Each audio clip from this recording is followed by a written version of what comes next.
ಬಂದಬೇಕು. ಇವಾಗ ಯಾವುದೇ ಒಂದು ಪಕ್ಷದ ಇವರು ಮಾಡ್ತಾರೆ, ತೊಂದರೆಗಳು ಮಾಡ್ತಾರೆ, ಅವ್ರ ಮೇಲೆ ಬರಲೇಬೇಕು. ಸರಳವಾಗಿ ಮಾಡ್ತಾ ಇದ್ದೀವಿ ಸರ್. ಸರಳವಾಗಿ ಅಂತಂದ್ರೆ ಇವಾಗ ಈ ಪೌರ ಕಾರ್ಮಿಕರಿಗೆ ಮತ್ತೆ ಸಾಮಾನ್ಯ ಜನಕ್ಕೆ ಯಾರಿಗೆ ಮಾಸ್ಕ್ ಎಲ್ಲ ತಗೊಳ್ಳೋದಕ್ಕೆ, ಸ್ಯಾನಿಟೈಸರ್ಗಳು ತಗೊಳ್ಳೋದಕ್ಕೆ ಆಗೋದಿಲ್ವೋ ಅಂತವ್ರಿಗೆಲ್ಲ ಮಾಸ್ಕ್ಗಳು ಮತ್ತೆ ಈ ಸ್ಯಾನಿಟೈಸರ್ಗಳು ವಿತರಣೆ ಮಾಡ್ತಾ ಇದ್ದೀವಿ.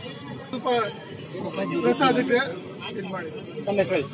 ನನ್ನ ಹೆಸರು ಪ್ರಖ್ಯಾತ ಪ್ರಭಾಕರ್ ರೆಡ್ಡಿ ಅಂತ. ನಮ್ಮ ತಂದೆಯವರು ಪ್ರಭಾಕರ್ ರೆಡ್ಡಿ ಅಂತ ಮಾಜಿ ಶಾಸಕರು, ಕನ್ನಡ ವೇದಿಕೆ ಸ್ಥಾಪಕರು.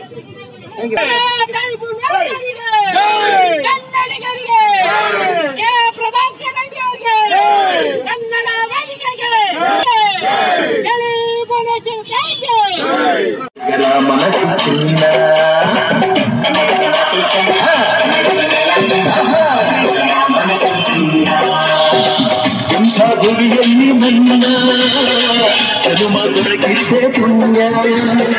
ಕನ್ನಡ